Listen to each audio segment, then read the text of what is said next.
بالنسبه لهاد الفطائر هادو كيجيو هائلين. تبعوا معايا باش نوريكم كيفاش تصايبهم في الدار في واحد الوقت اللي هو قصير، وكتجي الكميه اللي كثيره وتقدروا انكم تستافدوا بهم، سواء تعطيهم للدراري الصغار سواء للضيوف ديالكم. تبع معايا الا عجبك لا فيديو خلي واحد التقييم، ما تخسر حتى شي حاجه، دير حركه ديال الاكسبلور باش المره الجايه نخليك فيديوهات اللي هي جديده.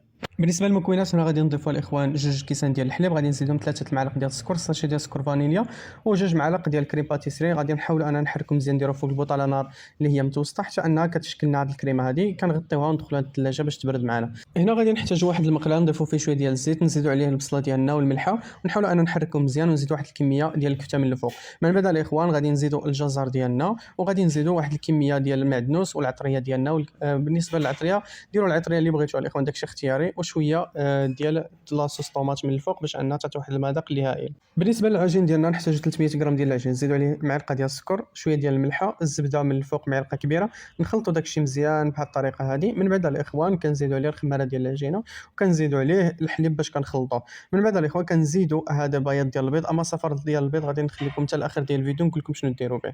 بالنسبه للكميه ديال الحليب اللي غادي نخلطوا بها وهي كاس الاخوان. دونك كما كتشوفوا ملي كتوصل العجينه ديالكم لهذا القوام هذه، المهم الاخوان غادي نغطيوها ونخليوها ترتاح واحد المده ديال نص ساعه يضاعف الحجم ديالها. كنشدوها كنقسموها على جوج الاخوان كما كتشوفوا.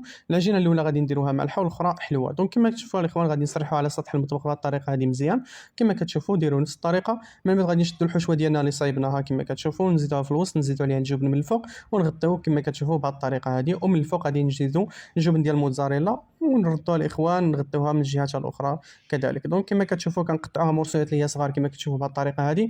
كنديرهم في لاطون ونخليهم يخمروا على خاطرهم بلا ما صايبنا العجينه الثانيه. دونك العجينه الثانيه غادي نحاولوا اننا نسرحوها، نشدوا هذيك الكريمه اللي صايبناها نضيفوها في الوسط بهذه الطريقه هذه. من بعد الاخوان كنديروا هنايا الشوكولا ديالنا، وهنا نحاولوا اننا نجمعوا بهذه الطريقه هذه، ونحاولوا اننا نقطعوها بنفس الطريقه اللي قطعنا بها الاولى كما كتشوفوا بهذه الطريقه، ونزيدوها كما كتشوفوا في اللاطه ديالنا ونخليها تخمر واحد المده ديال 10 دقائق. من بعد غادي نشدوا داك الصفر ديال البيض وغادي ندهنوها بالفوق بهذه الطريقه هذه. زيدوا مع نقيطه ديال الخل باش انها ما تطلقش ديك الزفوريه ديال البيض. دونك من بعد غادي نزينوها بالفوق باش ما بغيتوها الاخوان ندخلوها على 180 درجه ونشعلوا ليها من الفوق والتحت. وهذه هي النتيجه كما كتشوفوا، فكتجي هائله والكميه اللي كبيره. وهادو فطائر اللي حلوين ومالحين وبالصحه والراحه. وإلا عجبك الفيديو خلي واحد القليب.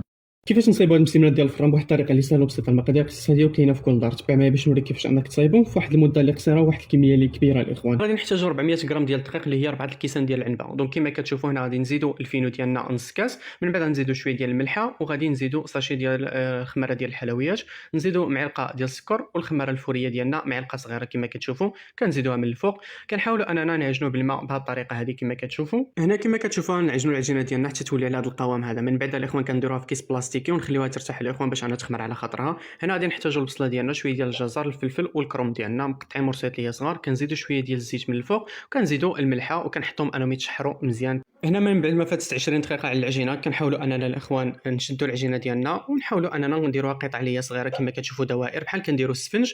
هنا الاخوان نديروا القطع على حسب الحجم نتوما اللي بغيتوا. كندهنوهم بالزيت كنغطيوهم وكنخليهم يرتاحوا. هنا غادي نحتاجوا القزبر بودر، الثومه بودر، الخرقوم ديالنا، شويه ديال الفلفل الاسود، شويه ديال الفلفل الاحمر، وشويه ديال الحار. كنحاولوا الاخوان اننا نخلطوهم مع بعضياتهم ونضيفوهم كما كتشوفوا.